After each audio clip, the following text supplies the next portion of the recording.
to be clear, I have not celebrated what happened to Charlie Kirk, because I don't believe gun violence should be celebrated. I celebrated the passing of Rush Limbaugh. Somebody did not take his life, and him no longer being on this planet, him, Rush Limbaugh, is a great thing for humanity. So I did celebrate that. And when it eventually happens naturally to the man in the Oval Office now, I will celebrate that as well. But if somebody visited violence upon any of them to get to that ends, I would not celebrate that.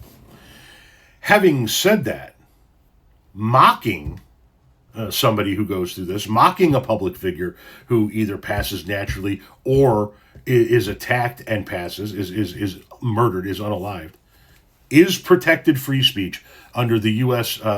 Constitution as ruled by the Supreme Court of the United States.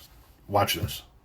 In 1981, following the assassination attempt on President Ronald Reagan, an employee working for Harris County in Texas named Ardith McPherson said to a colleague, "If they go for him again, I hope they get him." When confronted about this comment by her supervisor, Ardith admitted that yes, she indeed said that, and she was fired. This case worked its way all the way up to the Supreme Court, and in 1987, in Rankin v. McPherson, the Supreme Court, in a 5-4 decision, sided with Ardith McPherson. They said her speech was constitutionally protected and was not grounds for termination. Why do I bring this up now? Because MAGA is on a witch hunt, y'all. Look at this post from Indiana's Lieutenant Governor Micah Beckwith, asking anyone who sees state employees or teachers say anything negative about Charlie Kirk to report that to his office.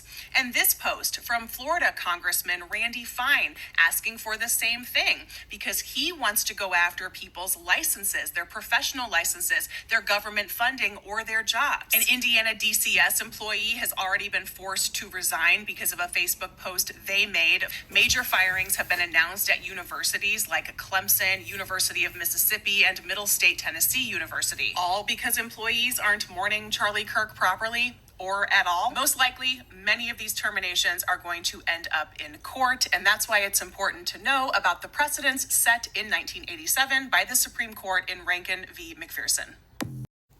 So all of these firings are going to be challenged. Who knows what the new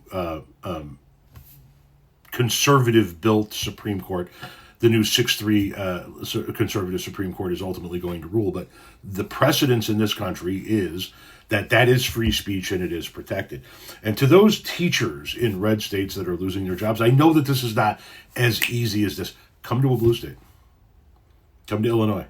Go to California. Go to Oregon, Hawaii, Washington, New York, most of the places in the Northeast. Go to a blue state.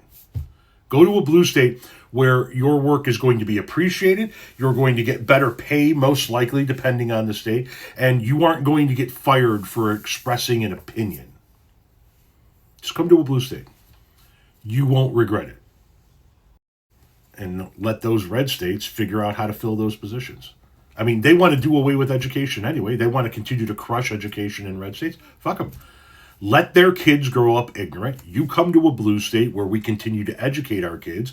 And when a generation cycles out, it'll be kids from blue states that are controlling the levers of power, while the kids from the red states are still trying to figure out why slavery was bad.